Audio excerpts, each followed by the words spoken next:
In the heart of a vast and glittering kingdom, where marble columns touched the skies and golden lamps lit endless palace halls, a young Jewish woman named Esther lived a quiet life, guided by her cousin Mordecai, who had raised her with love and wisdom after the loss of her parents.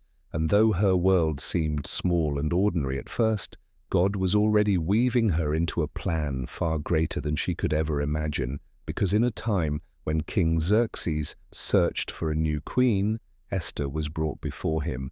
And out of all the women in the land, she found favor in his eyes, not simply because of her beauty, but because of the gentle strength, humility, and grace that rested upon her like a soft crown.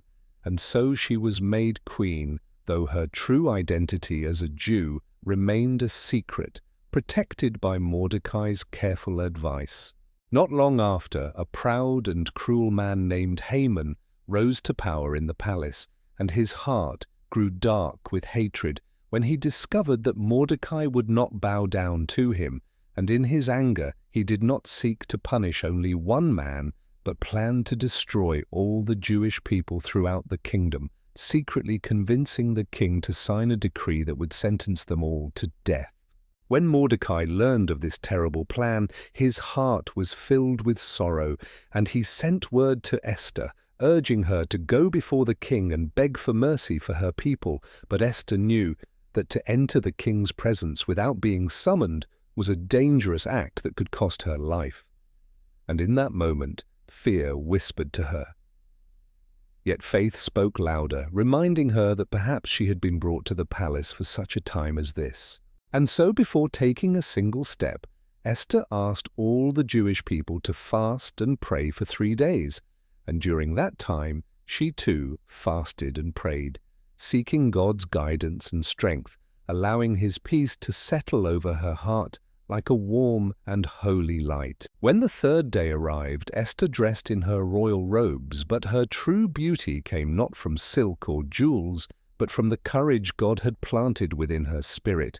And as she walked toward the king's throne room, every heartbeat felt like an echo in eternity. Yet she did not turn back.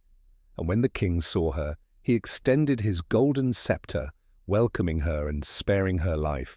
And Esther wisely invited the king and Haman to a banquet, and then to a second banquet, allowing time for God's perfect plan to unfold.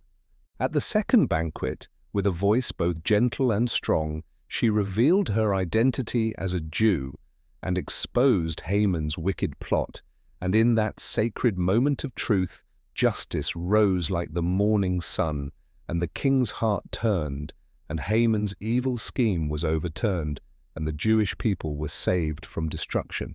The sorrow that once covered the land like a dark cloud was replaced with joy, celebration, and peace. And Mordecai was honored, and Esther was remembered forever, not just as a queen, but as a woman of extraordinary faith and bravery. And through her story, we are gently reminded that God places us in specific times and places for a purpose, that even when we cannot see the full picture, His hands are guiding every detail, and that courage is not the absence of fear, but the decision to trust God even while our hands tremble and our hearts race, because somewhere in your own life, you too have been chosen for a moment that matters, a moment when your voice, your faith, your kindness, or your bravery may become the very thing that changes someone's world, just as Esther's did, long ago in a palace now silent, yet forever filled with the echo of her faithful step forward.